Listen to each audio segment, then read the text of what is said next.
If you have donated and have not received your video, shoot me an email. Also remember to check your spam folder.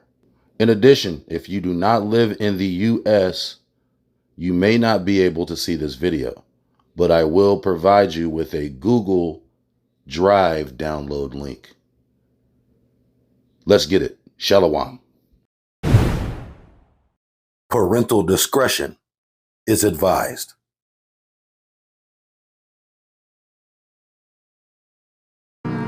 I'm just in love.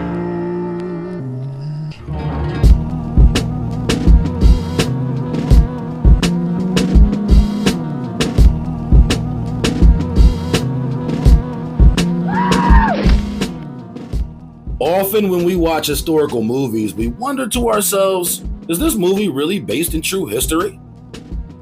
The movie Last of the Mohicans brings that question to mind. How historically accurate is this movie? Very rarely do we find a movie based on history that is credible in its presentation and plot.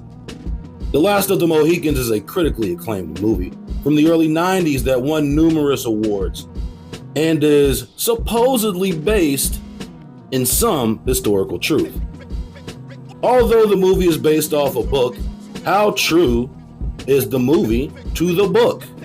And additionally, how true is the book or the movie to actual history?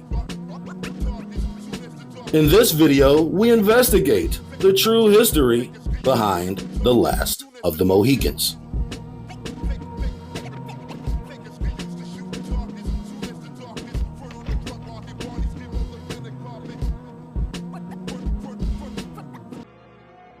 So his great ancestors, from whom which he gets his quote unquote Cherokee blood, was actually a soldier in the Revolutionary War who was part of the Indian removal.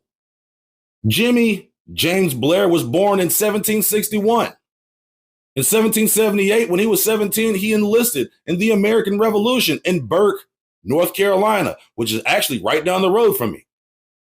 He served as an orderly, ensign, sergeant, and Indian scout. Among others, he fought in the Battle of Sumter's Defeat, the Battle of Ramsauer's Mill. So Jimmy James Blair is a great ancestor of the most lauded Indian actor of the 20th century, or the 21st century, according to the New York Times. He is supposedly the greatest Native American actor in American history. And we ain't talking about old Iron Eyes Cody when it turned out he was just a white man. This guy has actual Indian blood, but you'll be surprised to find out that most of his blood is actually European. And those Indian ancestors are way down the line, although he did grow up in Indian territory. And I also find it ironic that his great-great-great-great-grandfather, James Blair, was removing Indians from North Carolina. And this movie is shot in North Carolina, even though the supposed real-life events took place in New York. So when I say they found a real Indian, here you go.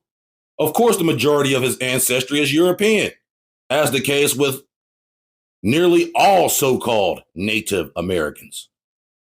The movie is literally shot in Cherokee Nation. And it turns out Wes Studi's grandfather, great-great-great-great-great-great-grandfather, by whom he gets his Indian blood on his paternal side, was actually a nigga removing Indians. So the irony of this movie is full circle. But you know, hey, this nigga Magua doing his thing right now. And I told y'all, don't sleep on this nigga Magua.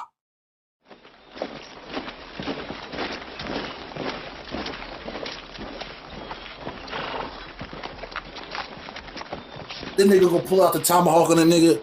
Right, he ain't gonna do nothing to no bread. Yeah! Hit that nigga. Yeah! Cut that nigga down. Bow! Bow!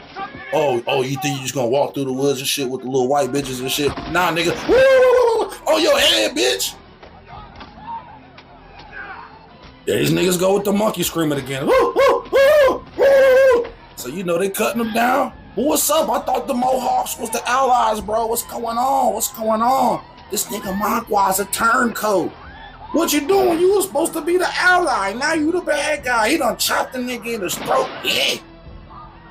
Bucked the musket ball off on his ass.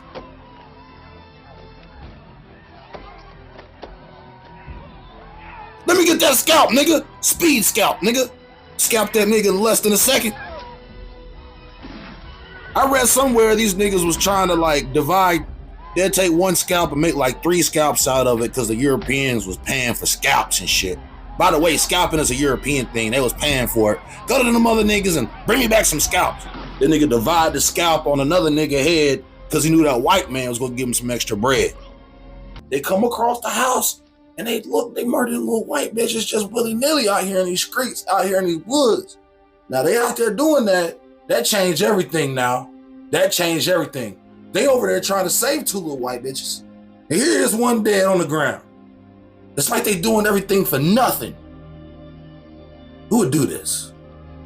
You know who would do it? Them dirty nigger Indians. That's who would do it. It's the nigger Indians, by the way. The nigger Indians are the French Indians. You know, the uncivilized ones, the one who runs around butt naked. Who did this? It was the French and the niggers. Nigger Indians. The Hurons.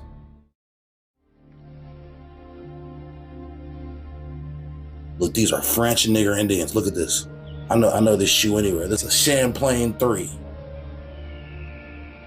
Ottawa, tout français. What did you say?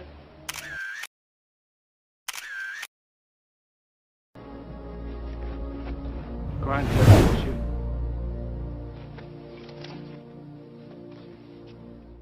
This nigga gave a full curtsy on the battlefield. And he did the doily pattern. This nigga curtsy in cursive, my nigga.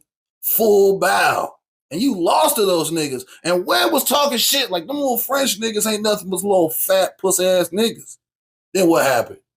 That nigga gave you the curtsy on the battlefield like, imagine getting curtsied on the battlefield by a French nigga after he done gave you your life back. He's like, nigga, we could kill all you niggas, but you know what? Go on home, bro.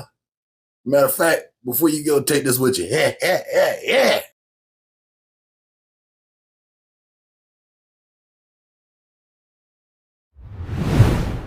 Estimates of the numbers killed and wounded and captives vary widely. Ian Steele has compiled estimates ranging from 200 to 1,500.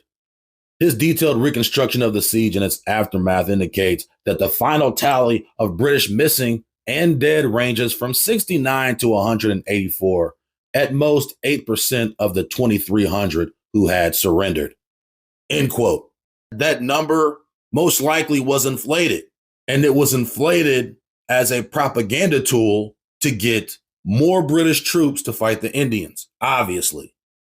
And speaking of tales of cannibalism, they can also be used as tools of propaganda.